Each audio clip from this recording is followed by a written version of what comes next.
in 2018 when you shook hands with President Uhuru Kenyatta, the country breathed a sigh of relief, and we took it in stride and appreciated and said that it was an extended hand of goodwill, where we will forget all the bad things that we had done to each other and begin a honest discussion about how to make Kenya a better country. The challenge we have, though, is that benefit of doubt that we extended and said that this is an opportunity, there are people who are abusing that privilege. Some of us, we may not have been so prominent in some of these BBI rallies. And the reason I will say, for example, for me, why I find it hard to join some of these meetings is because there are people who are using those avenues to insult other people. For example, I take great exception. I am a member of the Jubilee Party. My party leader is Uhuru Kenyatta. When somebody stands on a podium and says that Uhuru stole the election and that is why the country is in chaos, I cannot be party to such discussion. The truth of the matter is that if you ask these people in Murang'a, they voted and they believe President Uhuru Kenyatta won the election. Therefore,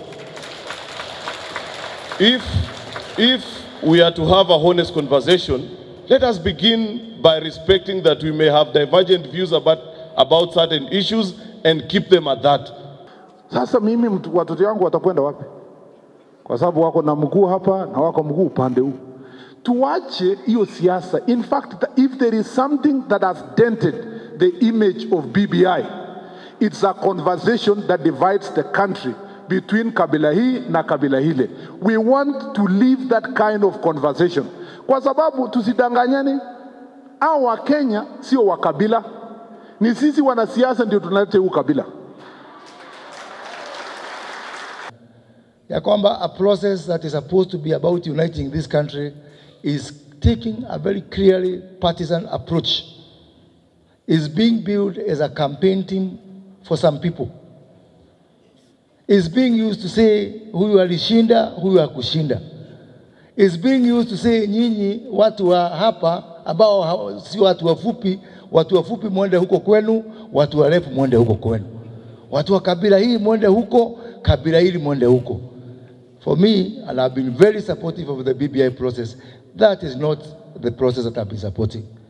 Si kuunga mkono BBI, Ledama Ole Kina ambie wakikuyu wangu huko Narok, murudi kwenu Murang'a. Si kuunga mkono BBI, Rasanga aseme sijui kura ziliibiwa, na aseme ati ukisema BBI sijui unasema nini. That is not the process I supported. And so therefore, because we are politicians, and politicians can say anything and do anything, nikitaka kuomba former Prime Minister, yourself and the President, just to tame us, to put us in check, that you don't spoil an otherwise good process. Kama kungewezekana tukuwe na summit ya hii BBI, na ningependekeza rais akuwe katika hiyo summit, akiwa chair wa hiyo summit, na makamu wake akuwe makamu wa rais, bwana Prime Minister akuwe hapo, bwana Kalonzo akuwe hapo, Musalia akuwe hapo, so that at least we use that to bring the people together. Na kwa viongozi ambao sasa tumetoka hii eneo letu, mimi mmeniona nimezunguka, nilienda Mombasa wakati wa BBI, nimeenda kule Narok, kulikuwa na moto sana, tumeenda Garissa jana, na yale ambayo nimeona watu wanafungua roho, wanaongea maneno ya kwao. Na BBI imetupatia nafasi kila mtu ajielezee vile anafikiria. Baadaye sasa juzi ilikuwa Narok. Wamasai wamekohoa. Sasa Jumamosi itakuwa kule Meru. Wote Mlima Kenya watapata nafasi. Baadaye itaenda Nakuru.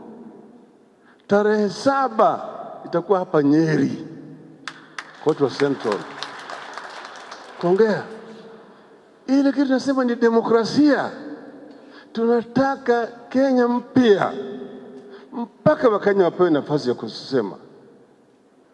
Wakohoe watoe makamasi yote.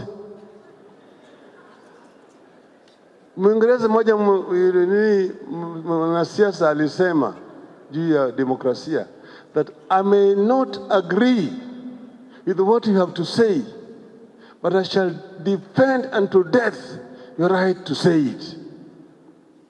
Kwa hiyo umesema hiyo, sijakubaliana na wewe, lakini si umesema. Watu wanasema ati Wakenya wanatusiana, wanaweza kubila. Hakuna. This is how we can build a strong foundation for democracy.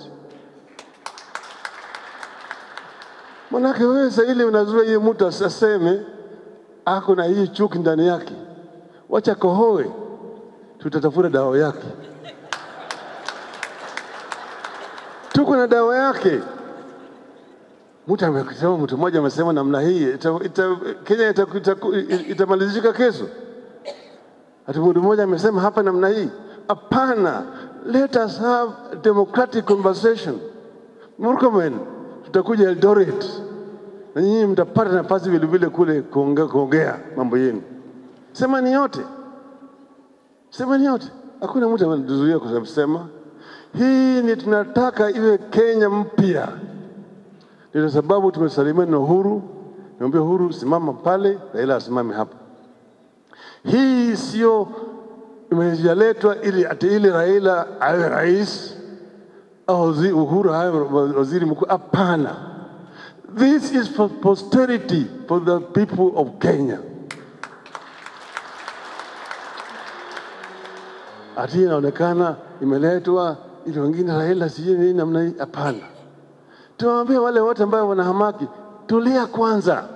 Waje tutengeneze. Kama unataka kuwa rais, nafasi itakuja. Utakuwa kwa kiwanja. Mtapimana ratili. Mimi nimeshakuwa kwa kiwanja ya kugombea rais. Simekuwa. Lakini najua yale ambayo yamefanyika. Hapa hii Kiharu mimi nimekuja hapa na Matiba. Tumetembea na Matiba hapa Kiharu. Kila mahali. Wakati ile ambayo shida ilikuwa mingi zaidi. Matiba alishikwa na akapata madhara kule, mimi najua yale mfanyika kwake. Nairobi tulizika juzi. Hawa watu tulikuwa nao wakati lingine. Kwa hivyo tunataka yale yote ambayo yalifanyika wakati ile isifanyike tena katika taifa letu la Kenya.